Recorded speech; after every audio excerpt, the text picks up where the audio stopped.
Welcome to crack प्रथम। आज हमें 1853 का चार्टर एक्ट को देखना है।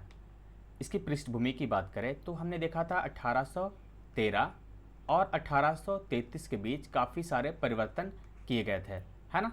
क्योंकि इसमें उदार जो शासनकाल था, विक की सरकार आई थी और इसी के तहत जो है इसमें कंपनी में काफ़ी बदलाव किए गए थे और कंपनी के जो व्यापारिक अधिकार है उसे समाप्त करके सिर्फ केवल प्रशासनिक अधिकार यानी कि राजनीतिक अधिकार इसे दिए गए थे।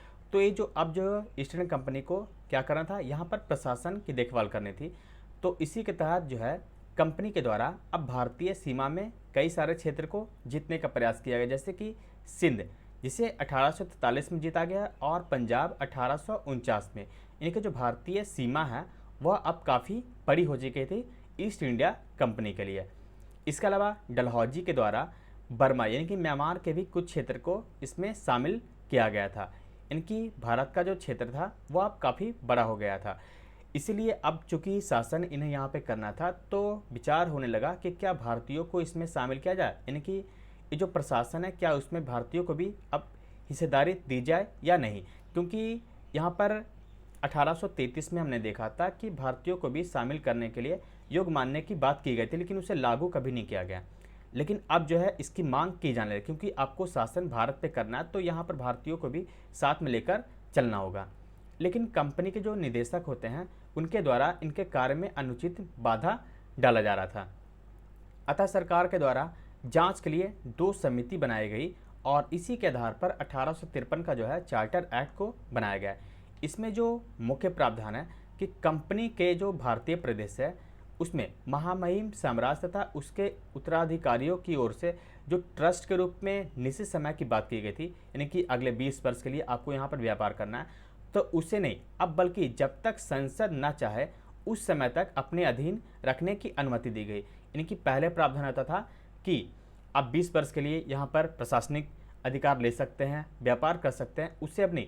अब क्या कर दिया कि जब तक संसद ना चाहे, यानी कि संसद चाहे तो 4 वर्ष, 10 वर्ष, 5 वर्ष, जितने भी चाहे उस समय तक ही आप यहाँ पर कर सकते हैं। लेकिन आप देखेंगे इसमें अब पूरी तरह से यहाँ पर समाप्त भी कर दिया जाएगा।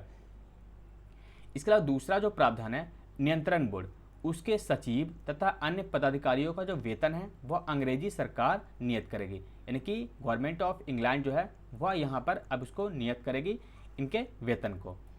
इसके अलावा निदेशकों की जो संख्या है उसे 24 से घटा करके कितनी कर दी गई, 18 कर दी गई। और इसमें भी 6 जो है, यानी कि 18 में से 6 जो है वो क्राउन द्वारा मनोनीत किए जाते थे और इसे ही विधान परिषद भी कहा गया है। यानी कि गवर्नर जनरल जो है 1833 में जो भारत का गवर्नर जनरल बनाया गया था उसमें अब नई विधान परिषद का भी गठन किया जाने लगा।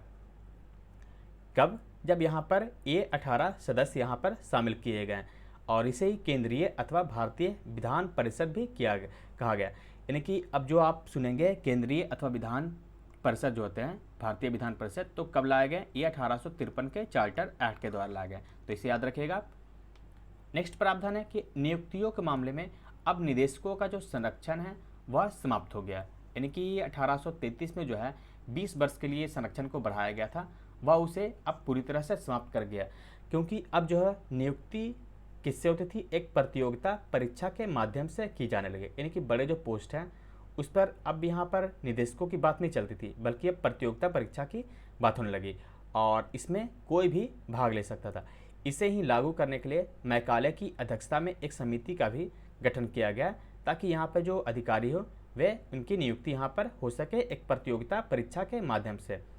इसके अलावा विधि आयोग के रिपोर्ट की समीक्षा करने के लिए ये जो विधि आयोग है 1833 के चार्टर एक्ट के तहत बनाया गया था, तो इसके रिपोर्ट की समीक्षा करने के लिए इंग्लैंड में भी एक विधि आयोग का गठन किया गया।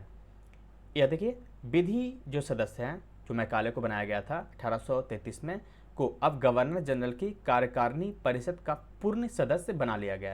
यानी कि जो सदस्य बनता था गवर्नर जनरल की कार्यकारिणी में विधि सदस्य, उसे अब गवर्नर जनरल की जो कार्यकारिणी है यानी कि सब परिषद गवर्नर जनरल उनका पूर्ण सदस्य बना लिया गया।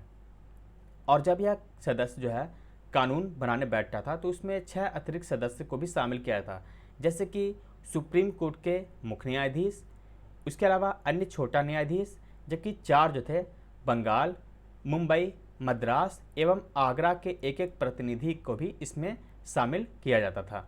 1853 के चार्टर एक्ट यानी कि कानून बनाने के लिए अब एक प्रकार से यहाँ पर सबको साथ लिया जाने लगा। हालांकि इसकी शुरुआत 1833 से ही हो चुकी थी। तो यह है 1853 का चार्टर एक्ट। तो इस वीडियो में बस इतना ही। Thank you for watching crack प्रथम।